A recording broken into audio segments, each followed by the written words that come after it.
प्रधानमंत्री नरेंद्र मोदी का शुरू से ही पश्चिम बंगाल को केंद्र बनाकर पूर्वी भारत को विकसित करने का प्रयास रहा है।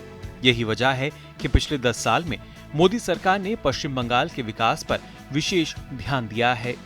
आंकड़ों की बात करें तो यूपीए के शासनकाल के दौरान पश्चिम बंगाल को 1.34 लाख करोड़ रुपए की राशि हस्तांतरण के जरिए दी गई। वहीं एनडीए के 10 साल के शासनकाल के दौरान यह राशि करीब 4 गुना बढ़कर 5.24 लाख करोड़ रुपए हो गई। वहीं अगर सहायता अनुदान की बात करें तो यूपीए के शासनकाल में पश्चिम बंगाल को 75,000 करोड़ रुपए की राशि दी गई, जो कि एनडीए के शासनकाल में 4 गुना बढ़कर 3 लाख करोड़ रुपए हो गई। इस तरह अगर देखा जाए तो जहां यूपीए के समय में बंगाल को कुल 2.09 लाख करोड़ रुपए दिए गए, वहीं एनडीए सरकार में यह राशि 4 गुना बढ़कर कुल 8.27 लाख करोड़ रुपए हो गई। एनडीए के शासनकाल में पश्चिम बंगाल में कनेक्टिविटी पर खास ध्यान देते हुए खड़गपुर सिलीगुड़ी इकोनॉमिक कॉरिडोर के लिए 61,000 करोड़ रुपए आवंटित किए गए। वहीं सिलीगुड़ी गोरखपुर ग्रीनफील्ड एक्सप्रेसवे के लिए 30,000 करोड़ रुपए का प्रावधान किया गया है। रेलवे की बात करें तो पिछले 10 साल में पश्चिम बंगाल में 64,000 करोड़ रुपए की लागत से 4,660 किलोमीटर लंबाई के 45 नए रेल ट्रैक परियोजनाएं शुरू की गई हैं।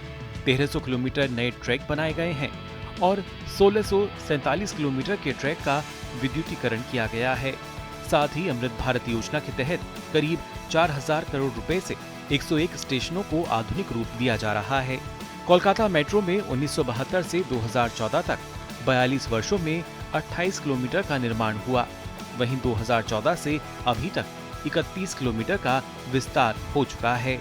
एनडीए सरकार में पिछले एक दशक में कोलकाता एयरपोर्ट के विकास पर 458 करोड़ रुपए खर्च किए गए। बागडोगरा एयरपोर्ट में नए सिविल एनक्लेव के लिए 1,550 करोड़ रुपए स्वीकृत किए गए।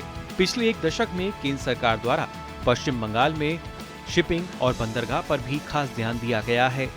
1,000 करोड़ रुपए की लागत से हुगली बंदरगाह विकास कार्यों का उद्घाटन किया गया। 515 करोड़ रुपए की लागत से सागरमाला परियोजना के तहत सागर द्वीप बंदरगाह परियोजना के विकास को मंजूरी दी गई। स्वास्थ्य सेवाओं की बात की जाए तो एनडीए शासनकाल के दौरान पश्चिम बंगाल में एम्स कल्याणी, चितरंजन कैंसर अस्पताल जैसे संस्थान खुले हैं। वहीं प्रधानमंत्री स्वास्थ्य सुरक्षा योजना के तहत राज्य के 3 अस्पताल और मेडिकल कॉलेजों को 450 करोड़ रुपए की सहायता दी गई है।